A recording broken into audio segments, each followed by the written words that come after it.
आज मैं आप सबको एक कहानी सुनाता हूं। एक दिन गोकुल में दो व्यापारी आए। एक व्यापारी शहद का था, बड़ा मीठा शहद था उसका, परंतु वो गोकुल में टिक नहीं पाया। उसके व्यापार ने घाटा खाया और शीघ्र ही वो गोकुल छोड़कर चला गया। और दूसरा व्यापारी मिर्च का था। पहले दिन वो एक पोटली लाया और दूसरे ही दिन वो पूरी बैलगाड़ी भर कर लाया और धीरे धीरे पूरी मथुरा में उसकी धाक जम गई। मुझे बड़ा आश्चर्य हुआ, तो मैंने बाबा से पूछा कि ऐसा क्यों कि एक मीठे शहद का व्यापारी कंगाल हो गया और एक मिर्च का व्यापारी धीरे धीरे नगर सेठ बन गया। बाबा मुस्कुराए और उन्होंने कहा कि मीठी बोली बोलने वाले की तीखी मिर्च भी बिक जाती है और जो कड़वी बोली बोलता है उसका मीठा शहद भी नहीं बिकता। वाह, कितने उत्तम विचार हैं उनके, और उचित ही है। मनुष्य अपने जीवन में सदैव अपने वचनों से उठता है और अपने वचनों से ही गिरता है। इसलिए अपने जीवन में सदैव मीठी बोली बोलने का प्रयास कीजिए, आपका जीवन सरल हो जाएगा।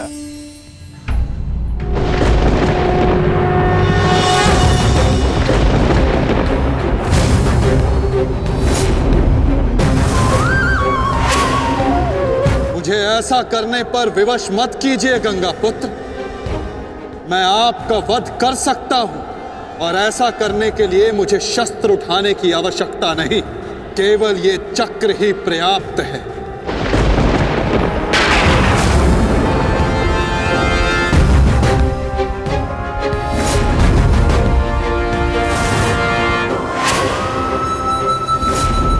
गंगा पुत्र देवव्रत, मैं इस समय ना मनुष्य वासुदेव हूं, ना ही मैं यदुवंशी कृष्ण हूं। मैं इस समय केवल गुरु श्रेष्ठ हूं। मैं ही सत्य हूं, मैं ही ज्ञान और मैं ही न्याय हूं गंगा पुत्र। इस महायुद्ध का आवाहन और इस युद्ध में आपकी उपस्थिति मेरे निर्णय से है गंगा पुत्र।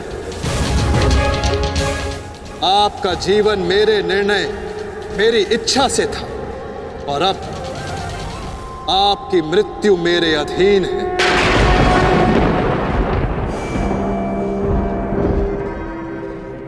मैं पर ब्रह्म हूं, जिस पर कोई बंधन नहीं गंगा पुत्र, ना ही युद्ध के नियमों का और ना ही किसी प्रकार के वचनों का। आपके अंत के लिए शस्त्र ना उठाने की प्रतिज्ञा को तोड़कर मैं आपका वध करूंगा गंगा पुत्र।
धर्म स्थापना के मार्ग पर आगे बढ़िए वासुदेव। अंत कर दीजिए मेरे इस जीवन का।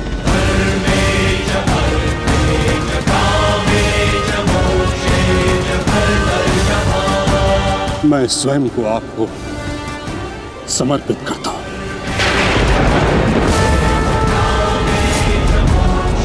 क्योंकि ना तो पांडव मेरे प्राण लेने में सक्षम है और ना ही मैं उन्हें मार पाऊंगा। मैंने सदैव धर्म का पालन किया, कभी अधर्म नहीं किया। यदि कोई अधर्म हुआ तो केवल ये कि मैंने आपको प्रतिज्ञा तोड़ने पर विवश किया। यदि आपको ऐसा लगता है कि आपने कोई अधर्म नहीं किया तो यह आपकी सबसे बड़ी भूल है गंगापुत्र। अवश्य आपने सदैव धर्म का पालन किया गंगापुत्र, किंतु केवल अपने लिए, अपने वचनों के लिए, और यही आपका सबसे बड़ा अधर्म है। क्योंकि जिसके पास शक्ति हो उसे स्वयं के लिए नहीं, संसार के लिए उत्तरदायी होना चाहिए, और जो आप नहीं हो पाए गंगापुत्र।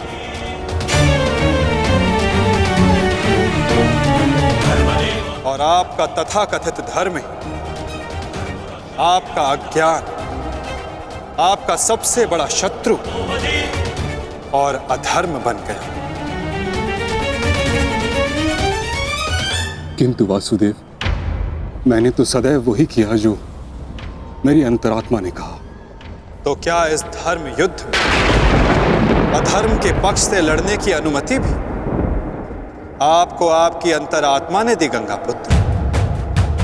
भरी सभा में द्यूत में होते छल को देख मौन रहने की अनुमति क्या आपको आपकी अंतरात्मा ने दी थी गंगापुत्र? कुल वधू का वस्त्र हरण होते समय शस्त्र उठाने के लिए क्या आपको आपकी अंतरात्मा ने रोका था गंगापुत्र? हस्तिनापुर की सुरक्षा के लिए आपने इतिहास की सबसे भीषण प्रतिज्ञा ली गंगापुत्र, परंतु आप हस्तिनापुर का अर्थ ही अनुचित समझ बैठे। आपने सिंहासन को हस्तिनापुर समझ लिया, और देखिए उसी भूल का, उसी अधर्म का परिणाम है ये महाविनाश गंगापुत्र। आपने हस्तिनापुर के सिंहासन का त्याग नहीं, आपने संसार के प्रति अपने कर्तव्यों का त्याग किया था गंगापुत्र, और यही आपका सबसे बड़ा अधर्म था।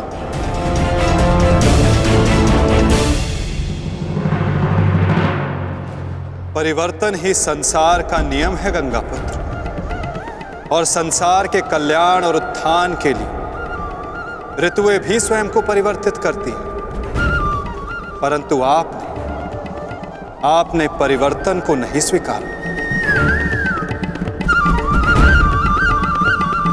जो स्थिर हो जाए वो मनुष्य नहीं, पाषाण है, और जो अपने विचार को कभी बदले नहीं वो मानवता का शमशान है गंगापुत्र।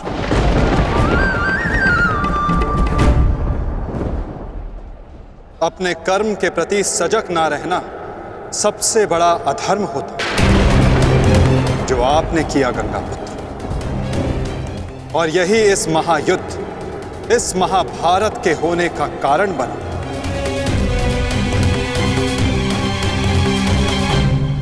प्रभु, मेरा मार्ग दर्शन कीजिए। आपका कर्तव्य यह है गंगापुत्र कि आप अपने शस्त्र को त्याग कर अपने जीवन का बलिदान देकर इस अधर्म को रोकें।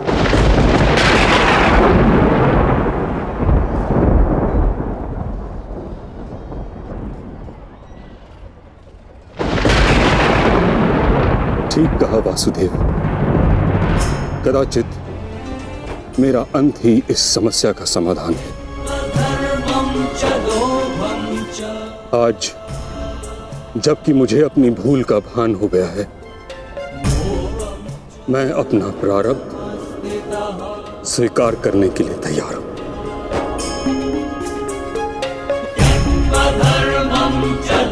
चक्र का संधान कीजिए वासुदेव, और मुझे मृत्यु का सौभाग्य देने की कृपा कीजिए।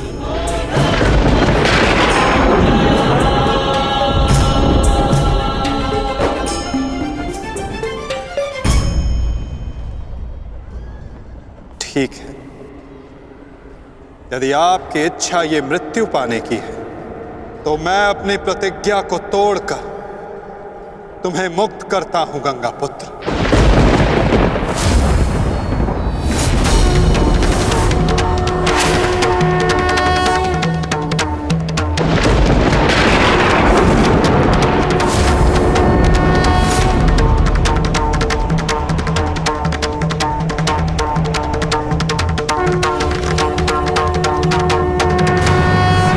नहीं माधव, आपने इस धर्म युद्ध का बीड़ा उठाया है, वचन तोड़कर उसे कलंकित मत कीजिए। मैं नहीं चाहता कि आप पर कोई उंगली उठे। नहीं पार्थ, मेरी प्रतिज्ञा टूटने की अपेक्षा से अधिक महत्वपूर्ण धर्म की स्थापना है।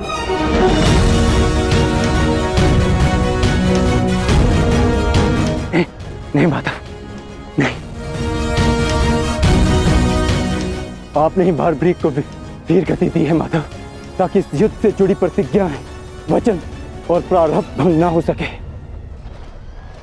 तो क्या आप स्वयं इसे तोड़ देंगे?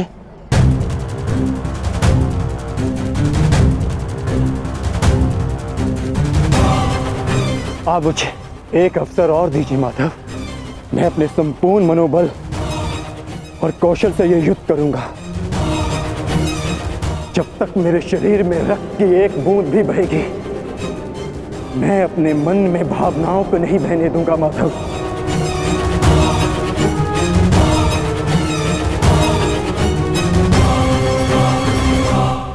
मैं पितामह का अंत करूंगा, अंत करूंगा, अंत करूंगा, अंत करूंगा।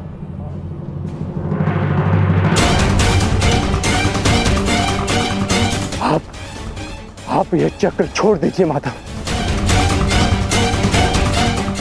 आप ये चक्र छोड़ दीजिए।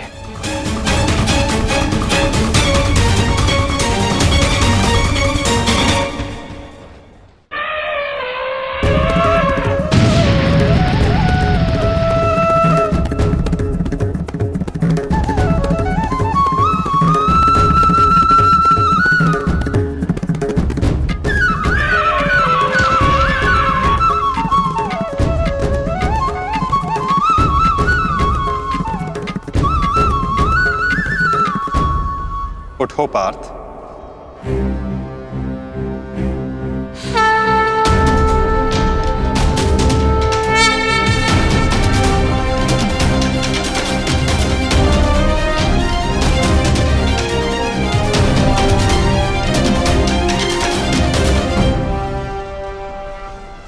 आपके हाथों मोक्ष पाना कदाचित मेरे भाग्य में नहीं वासुदेव।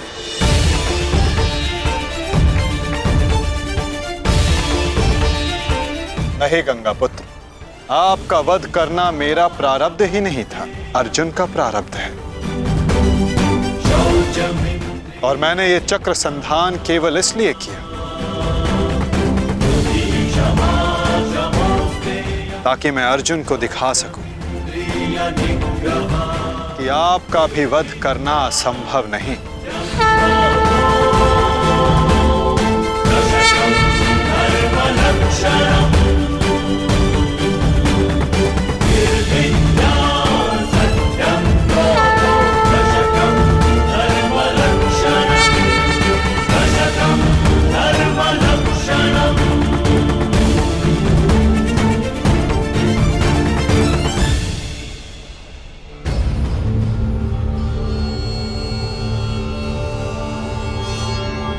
आओ पार्थ।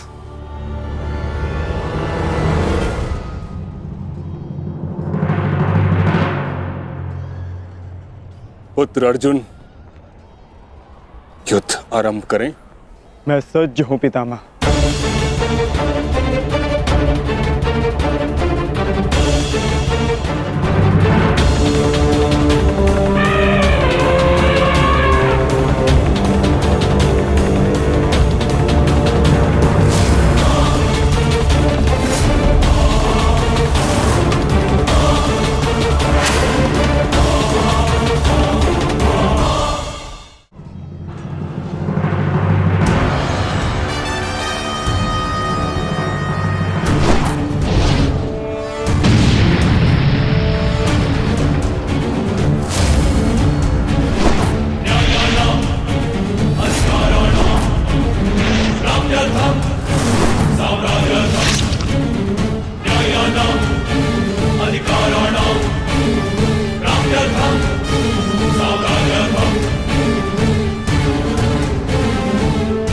अद्भुत। पुत्र अर्जुन, कर्म पथ पर तुम्हें भावनाओं से ऊपर उठते हुए देख प्रसन्नता हुई।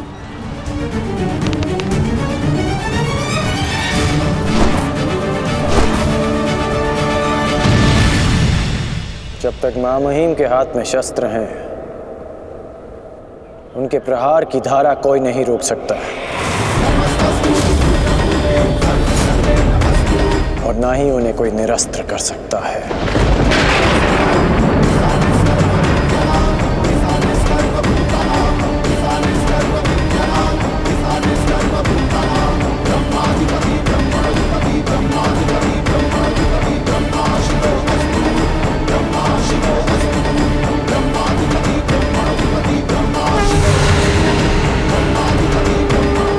तुम्हारी तपस्या सफल हो गई बालिका।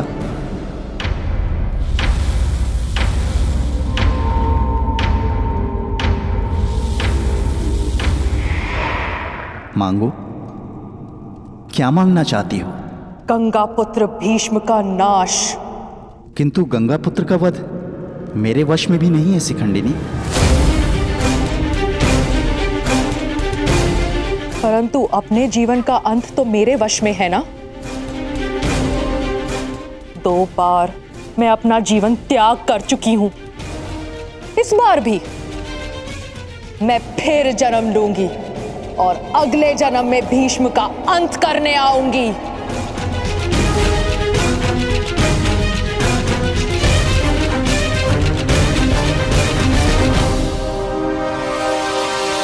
रुको बालिका,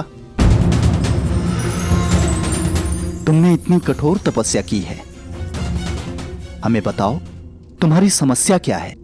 समस्या ये है यक्षराज कि मैं भीष्म का वध अपने हाथों से करना चाहती हूं, किंतु मैं स्त्री हूं, इसलिए उस पाखंडी ने मुझे युद्ध में सम्मिलित होने से रोक दिया। मैं तुम्हें भीष्म की मृत्यु का वरदान तो नहीं दे सकता, किंतु कुछ ऐसा अवश्य कर सकता हूं जिससे तुम अपना लक्ष्य पा सको, किंतु एक बंधन रहेगा। मेरे लिए केवल भीष्म की मृत्यु महत्व रखती है और कुछ नहीं। हाँ कहने से पूर्व मेरी पूरी बात सुनो बालिका, उसके पश्चात निर्णय लेना।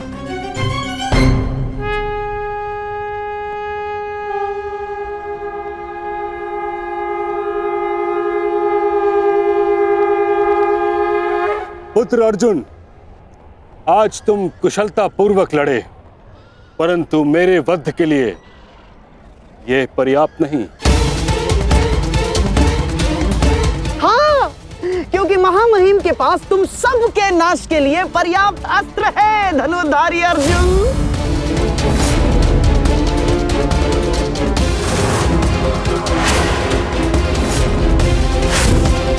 शीघ्र तुम सब इस संसार का त्याग करोगे और आप वासुदेव, आप तो इन सब के मार्गदर्शक है ना, तो बताइए आपके पास महामहिम के कौशल का कोई तोड़ है?